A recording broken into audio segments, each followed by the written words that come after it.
Does having a brand new job really stop you from borrowing? Not always.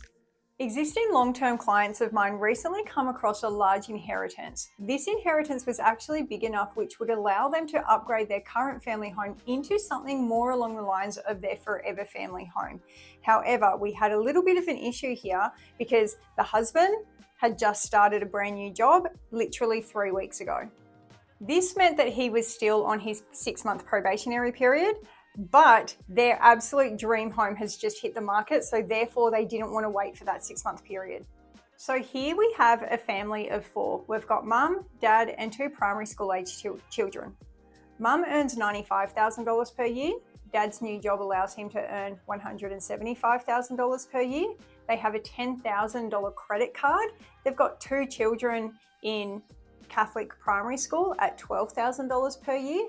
They've also got an existing mortgage sitting at $410,000, which they now want to turn into their investment property. So therefore, they would also be looking at a weekly rental income of around $580.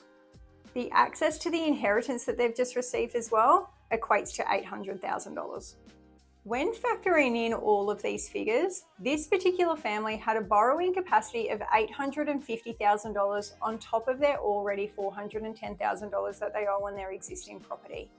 This, together with their $800,000 in inheritance, actually allowed them to look at something worth around the $1.65 million mark. However, from there, we take out about $75,000 in stamp duty and legals and that sort of stuff. They could actually purchase for $1.575.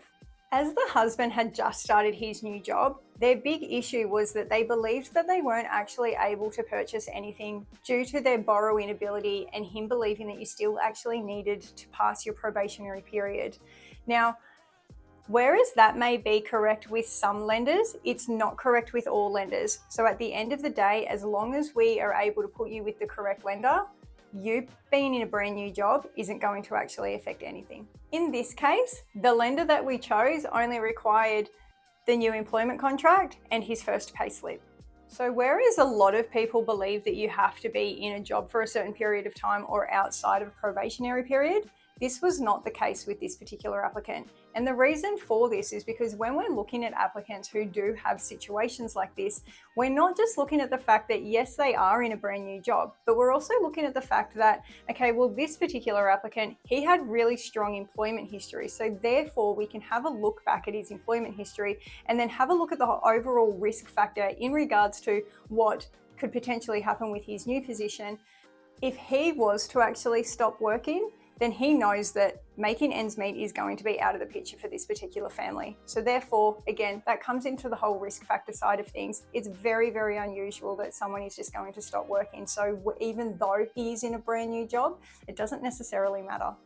And in this case, the income that we were using on this employment contract was actually all base income, meaning therefore it was always going to be consistent income. So for this particular scenario, was this a hard application to get across the line?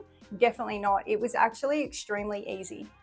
These particular clients are a pure example of a new job does not actually limit your options in regards to lending. So these particular clients are now in their more forever home. They ended up borrowing $730,000 and purchased a home for about $1.5 million, and they're absolutely over the moon.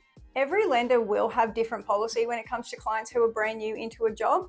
However, at the end of the day, if you select the right lender, then someone who has been in a job for 3 weeks versus someone who's been in a job for 10 years, your options are pretty much the same. So if you feel like your brand new job is currently holding you back from taking that next step to getting into your more forever home, do not let it hold you back. As I mentioned before, someone who has been in a job for 3 weeks pretty much can have the same options as someone who's been in the same job for 10 years. Keeping in mind as well that numerous lenders actually have this policy which will allow you to purchase a property even if you are in that first few weeks of your new job. There are some lenders who don't necessarily like it. However, I would say with the lenders that we have on our panel, there's probably about 30 to 40% of our lenders will actually allow this. So if you're not too sure, or if you think that this sounds a little bit more like you, then let's have a chat and we can explore all of your options. So if you like this content, please subscribe and feel free to share with your friends.